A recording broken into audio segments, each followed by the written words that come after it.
Hello everybody, I'm Holly. Welcome to my channel. Thank you so much for clicking on my video. I'm so glad you're here. If you don't know, I make a lot of workouts that are fat, senior, injury and disability friendly. I'm going to leave a little linkaroo up in this little space up here, and there'll also be a link in the description box below for some fat friendly workouts. Why am I so massively fat? 4 simple words, if you don't want to watch the end of the video. I eat too much. I mean, that really is the crux of it, I would say.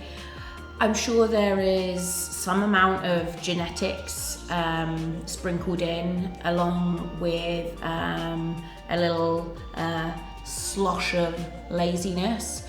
But I guess the main crux of it comes down to I simply eat too much. I mean, I think that's kind of obvious. But on today's video, I just wanted to kind of talk about and to explore the things, you know, my childhood and just growing up and the pivotal moments in my life when I've noticed that I've put on weight. And let's go back to the beginning. So, funnily enough, I was 9 pounds something, I'm not exactly sure what, but I was actually the heaviest baby my mum gave birth to. Yay me. I know that actually doesn't have any bearing on future fatness, but I just thought that was kind of funny. From then, growing up in primary school, I definitely was one of the bigger kids. However, looking back at the photos now, it's kind of shocking to me because I'm definitely not as fat as I thought I was. In my head, I think I have this very skewed perception, or very skewed, this perception of myself that I was way fatter. You know, I was this huge fat child. But when I look back at the photos, it actually blows my mind because I'm really not that fat. I'm just a little bit chunky. And for me, that would be the kind of part that comes down to genetics, because, you know, we've all seen that, and the idea that, you know, even if everybody ate the same thing, we would all have different sized bodies. And I feel like that's very true.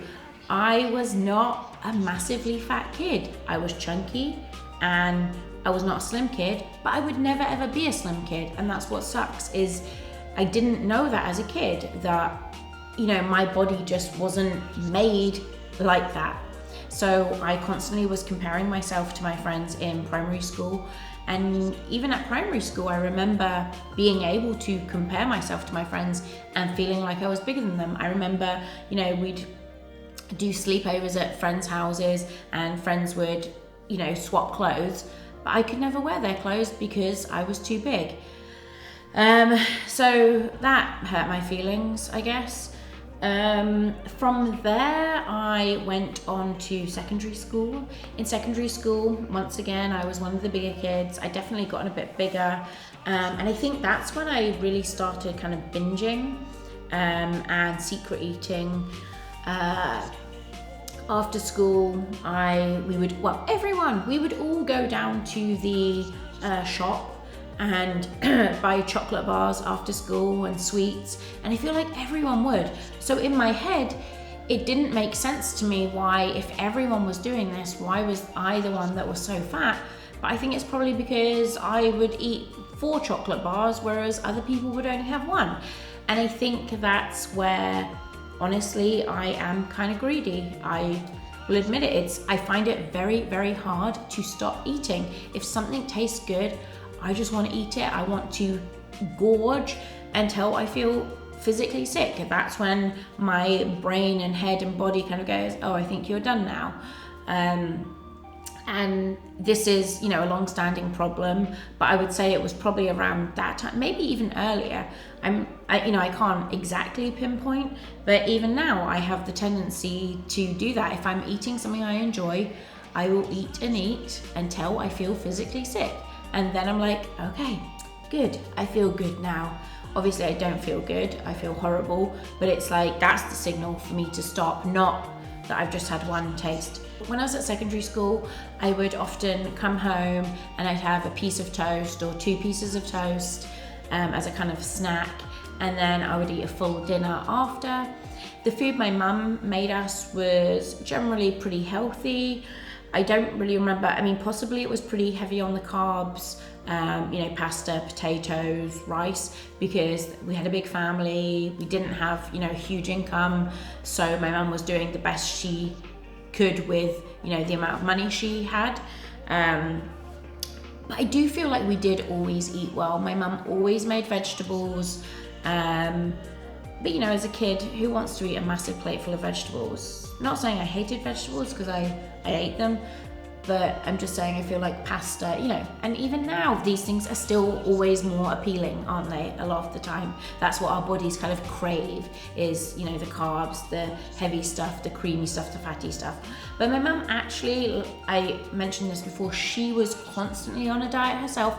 So nearly everything we ate in our household was pretty much like fat-free, low-calorie, sometimes kind of tasteless food.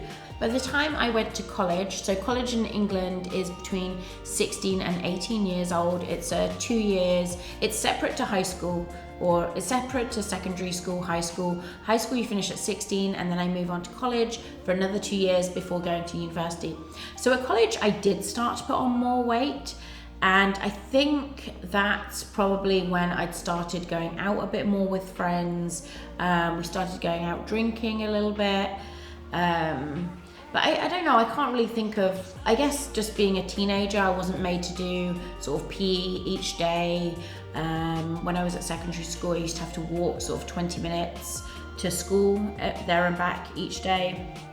But once I hit college, it was just kind of get on the bus, go to college, come home, and you know, it's just a bit more of a relaxed life. So I definitely put on weight then. But at that point, I then decided I did want to lose weight. And I started off by going swimming, and a couple of my friends went with me the first time, and then after that I used to just go swimming, maybe I think once or twice a week. I can't really remember exactly now. And I'd go down to the local centre in the evenings. They had the lap sessions, and I would just swim, and I loved it, and I lost a lot of weight. And I felt fantastic. By the time I got to university, I was not slim, but I was definitely, well, maybe I was slim. I'm gonna post a little photo and maybe we'll see that I was pretty slim. But, you know, I was still bigger than everybody else at university. I feel like this is something that's haunted me wherever I've been, constantly feeling and being and feeling like the biggest person in the room. And although I say I've always been the biggest person in the room, apart from now, because now I am actually very big, but back then I wasn't that much bigger than a lot of people. But society, you know, people would call me fat. I was fat, you know. University, I think that's where things started to go downhill a little bit more weight-wise. I wasn't working out, I wasn't going swimming. Life of a student, feeding myself, and also having the food that the university provided in my halls of residence, and drinking a lot. And similar to eating, I feel like this is something that I've kind of struggled with a lot, is my drinking and knowing when to stop with drinking and not wanting to stop once I get started. And I'll probably talk about this at another time, but this is something that has kind of plagued me, and you know, I've had a lot of tears over my drinking, not when I'm drinking, but you know, in the morning, regretting drinking so much. And over the past few years, I've done a lot more thinking about my drinking habits, about the consequences of how much I drink, and I really have tried to cut back a lot. But I'm gonna say it, I think I have, you know, sort of, I've been a problem drinker. I am a problem drinker. And that's something that I am working on. That's really hard for me to say, to be honest, to admit that out loud and say that. Yeah, but it's something I'm working on right now, and I'm sure I will talk about it again in the future. But drinking, we know that has a lot of calories, and then once you drink, you tend to go out afterwards and drink and eat. So you know, I would go out on an all-night drinking, and then me and my friends would go for a sit-down curry at 3 a.m. I know this probably sounds strange to my North American fans, to go for a sit-down curry at 3 a.m. after a full night of binge drinking. But it's the thing we do, especially as students, especially when you're at the University of Birmingham. So yeah, often go out for a full curry, or we'd go get pizza. And of course, I wouldn't just get like the personal pizza, I would get like a family pizza to myself. Just constantly not being able to restrain myself, wanting food and eating it constantly. That has been a big issue for me with my weight gain. So once again, at university, I put on a lot of weight, not as big as I am now. Right now is the biggest I've ever been in my life. But university, I don't even know, probably I weighed about 180 pounds. And that's a wild guess, I have no idea, because I didn't have scales at uni and didn't really weigh myself. Once I finished university, so when I was 21, I moved back home before I moved to Japan, and I actually started up swimming again. I used to go swimming, and I would swim, you know, every night. I would come home from work and I would go down to the pool and I would swim laps for an hour. It was always an hour because that was just the set session they did. And I would also do my little share routine, pop the VHS in, and I had this sort of, it was like a 37-minute share workout. Loved it, real classic. And I would do that. And once again, I lost quite a bit of weight before I moved to Japan. However, upon moving to Japan, that really sucked, because I'm pretty sure you know that Asian people are all pretty slim. There is a huge stigmatization against fat people in Asia, in Japan as well, particularly. It is not cool to be fat there.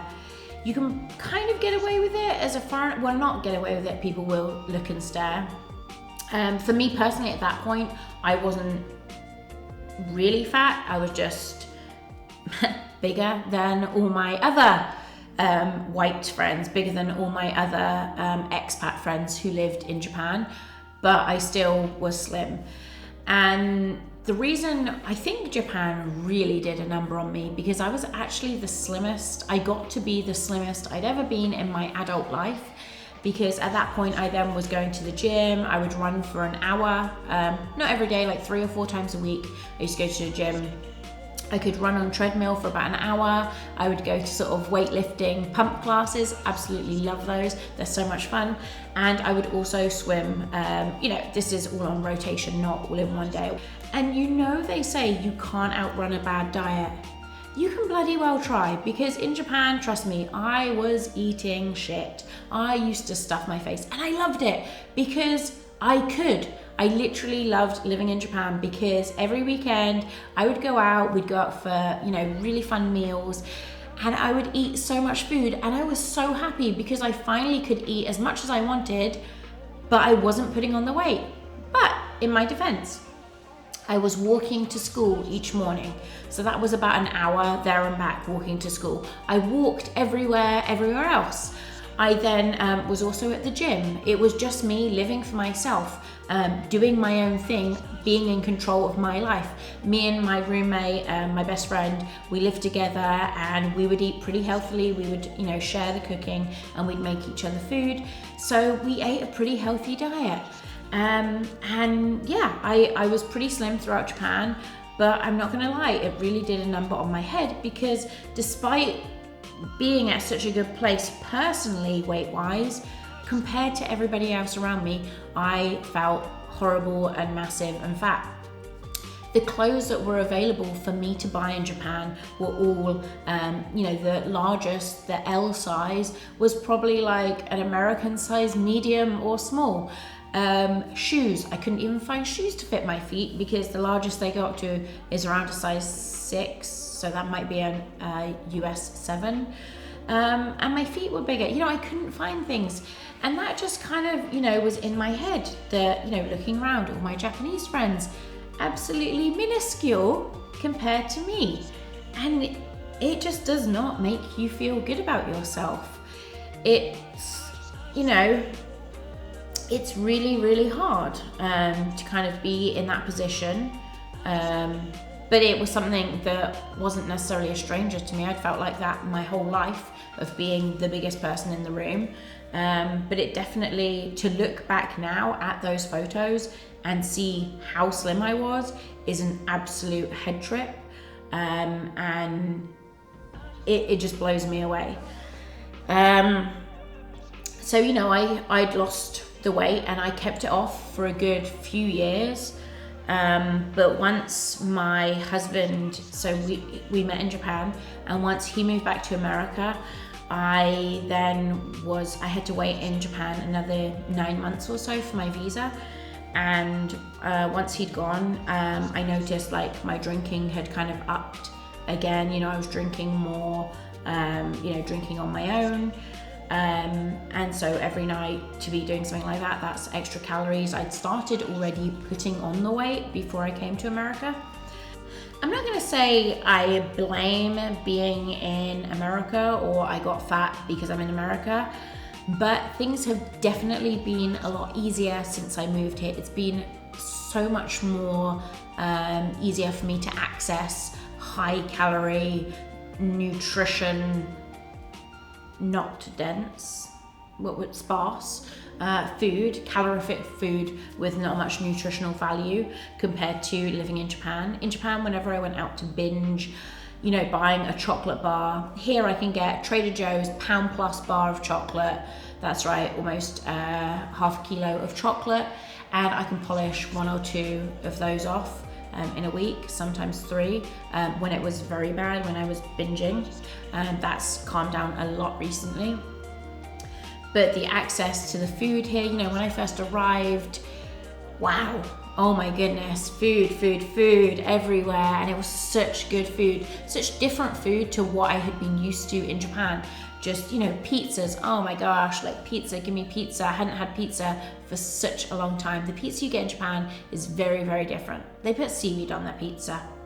I mean, that should tell you everything you need to know. They put carrots on their pizza and sweet corn. I think you understand what I'm talking about. Portion sizes, my goodness. When I first moved here, trying to eat a regular entree was impossible. I felt so sick every time I tried to eat one. I could never finish it. However, little by little, my stomach has expanded, and now eating a regular, entree is like, sure, done and dusted, piece of cake. Back when I first moved here, me and my husband used to actually share an entree between us, and that was, the perfect amount. Drinking has been a big one. I mentioned that earlier. It's been a problem. It is a problem. It's something I'm working on, but I definitely drank a lot. I would say I had some sort of darker days in my earlier years in living in America, drinking, 4 or 5 bottles of wine a week. And we all know calories when you're drinking, empty calories, not to mention the food that I would then eat after drinking, after binge drinking. So that hasn't helped. And then obviously the next day, when you're not feeling good after drinking, or you're feeling kind of sluggish and you just need sort of a pick-me-up, then it's junk food again. And the junk food's good here. I mean, I don't eat Wendy's or Taco Bell, or I don't really go to any like junk fast food places like that. But you can get some incredible burgers. Pizzas are pretty good, I already mentioned that. Just very fatty foods. In Japan, that's what I'm saying. In Japan, chocolate bar. If I would go out drinking in Japan and then stop at the shop on the way home, do you know how big a chocolate bar is? It's about that big. That's their family-sized chocolate bar. It was embarrassing trying to buy like 5 of those. Even 5 of those is nothing compared to a Trader Joe pound plus bar. So just the access was not as freely available in Japan as it is here in America. And I really feel like that is why my weight has just ballooned. That is why I am now 100 pounds overweight, or 100, you know, just so big at 230 pounds. And I know a lot of these things that I've talked about, the drinking, the binge eating, definitely have gotten a lot better the last 6 months or so. Drinking way cut down, something I'm still working on, and I will, you know, talk about this probably at some point. The binge eating, again, it's not perfect, and I'm not saying I don't have moments or times when I am overeating, but in general, I haven't had a pound plus bar to myself for 2 months now, probably. 2 months, maybe 3 months. So I'd say I'm doing really well.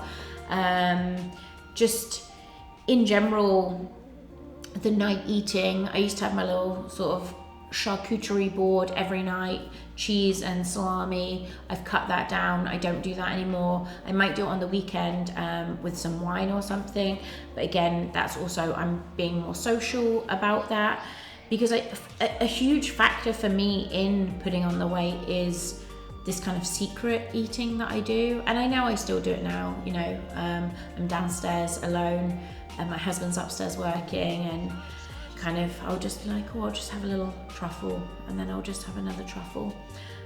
So I'm not, I know, you know, and I probably take more than I should. So I know these things are my issues, and they're things I'm working on.